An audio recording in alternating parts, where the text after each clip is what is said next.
If you type in what is Solana in YouTube, you get 50 price predictions, 3 videos explaining proof of history, and a bunch of interviews. No good single video that simply just goes over everything that Solana has to offer. Welcome to Whiteboard Crypto, the #1 YouTube channel for crypto education, and here we explain topics of the cryptocurrency world using analogies, stories, and examples so that you can easily understand them. In this video, we're going to explain what Solana is, some of the crazy, unique technological improvements that they have over Ethereum, and then finally, we will get into some tokenomics that you could use to make a price prediction.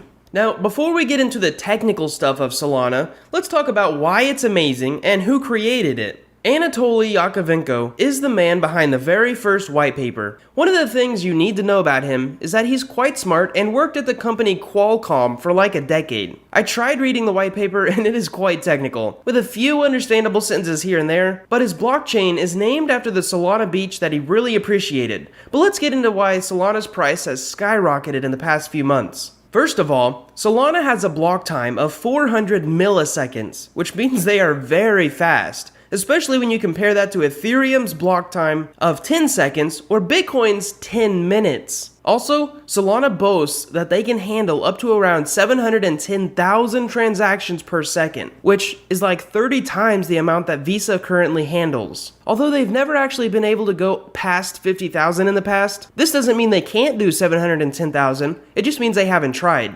So the Solana network is fast, it's monstrous, and it's also cheap. I would say that it's comparable to the Matic network, with transaction fees around 1/100th of a penny. Next up, let's get into what makes them so fast and so cheap. The first thing that we must explain is their consensus mechanism, which is a fancy way of saying how everyone agrees what the blockchain should be. Now, they don't use proof of work, and they don't really use proof of stake. Anatoly actually described a new system called proof of history in his white paper. It's basically proof of stake, but it adds in the special variable of time. So you need to know proof of history is not a consensus mechanism, but it is a way of integrating time into the blockchain data. We use something called timestamps to place a specific date and time on the blocks. And we do this so that it allows for a very fast sequencing of validators, basically so that they know their order to submit blocks without having to communicate back and forth. One big problem that other blockchains have is that they have to agree on time. We all take this for granted, but computers have to constantly be going, what time is it really? Since they can't do things like look at their phone or even the sun to determine it. On other blockchains, the nodes, which is a fancy word that means computers,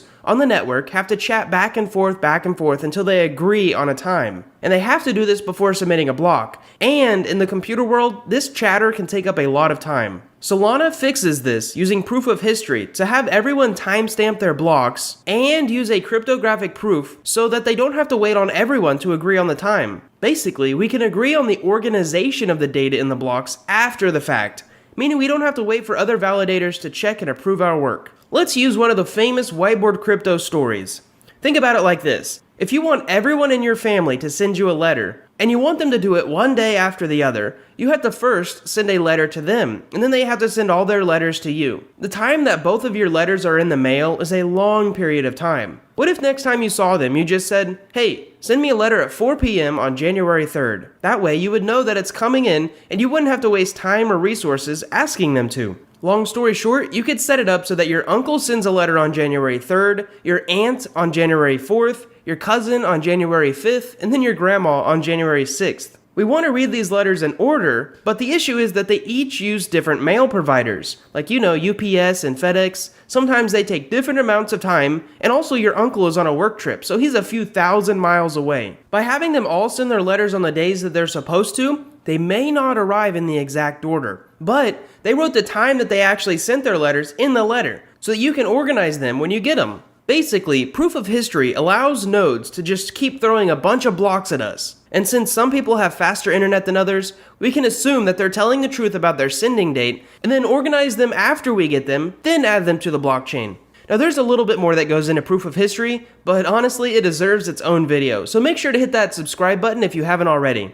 Oh, by the way, of course, in this analogy, our aunt, our uncle, cousin, and grandma were actually all just different people sending in blocks, and we can use math to find out that our uncle actually wrote his letter on January 3rd. Another interesting thing is that Solana has like 25 blocks being validated by 25 people at once. This is how they're actually able to surpass Visa by such a large factor. Speaking of how they're similar to proof of stake, one thing that I personally liked about Solana is that there are no requirements to be a validator. Now, before I explain this, if you don't understand proof of stake, you definitely should check out our video on how to understand some of these next terms. So to compare, Ethereum 2.0, you must stake around 32 Ethereum, which is equivalent to around $100,000. On Solana, you only need to hold a very small amount of the coin and pay a fee to vote each day. There is a catch though. The voting fee is the only thing I don't like. Right now it's like 1 Solana per day, so around $70,000 a year, which seems ridiculous, but I mean right now there's almost 1,000 people doing it, so maybe they know something that I don't.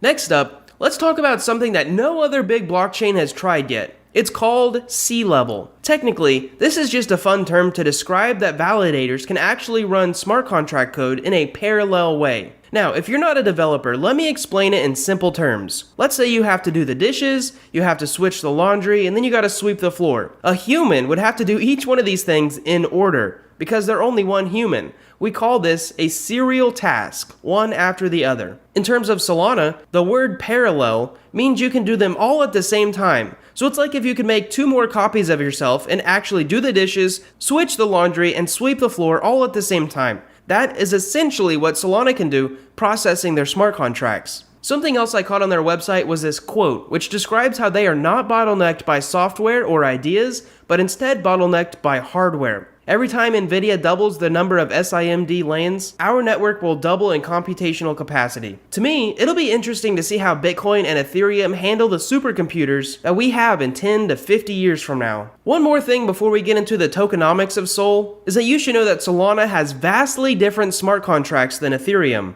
Ethereum uses a virtual machine type system to run its Solidity code, while Solana uses the Rust programming language. Rust is a very low-level language, meaning it's much more powerful, but it does require more work to create things. One downside to this is that developers can't just copy and paste their dApps and projects like many other blockchains can from the Ethereum network. Everything must be coded from scratch. However, they will have more power than Ethereum smart contracts. Finally, let's get into tokenomics, as I know a lot of people watch our videos to get an idea of how a coin or project works so that they can invest in it. This is a simple reminder that we will never offer investing advice, we will never reach out to you to ask for money, and we will never post our WhatsApp number in the comments. The spam comments are so bad lately, please do not contact them. So the coin on the Solana network is the Sol coin, and it is used for transaction fees and used all over the blockchain ecosystem. From as far as I can tell, Solana is both inflationary and deflationary.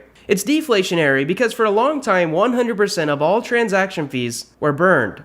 And now it's around 50% that are burned. But it's also inflationary because they recently approved an inflation schedule where staking rewards are paying out around 8%. But they do get cut every few days by a very small amount until the final staking rewards hit 1.5% in 10 years. Now in terms of total supply, they initially started out with around 500 million tokens, and of course it will keep increasing due to the proof of stake rewards. Also, on the topic of early distribution, there are 4 private funding rounds before their initial ICO. Those 4 funding rounds and their ICO sold around 36% of their supply and at a very cheap price too. I mean, they were selling these things for like 25 cents each, while the price currently sits at $200. Another 13% of the tokens went to the founders of the project, another 10% went to the Solana Foundation, and the remaining 39% went to fund community initiatives, which is also currently held through the foundation. Now, some weird thing that I found out was that there was a Solana wallet holding like 13 million tokens,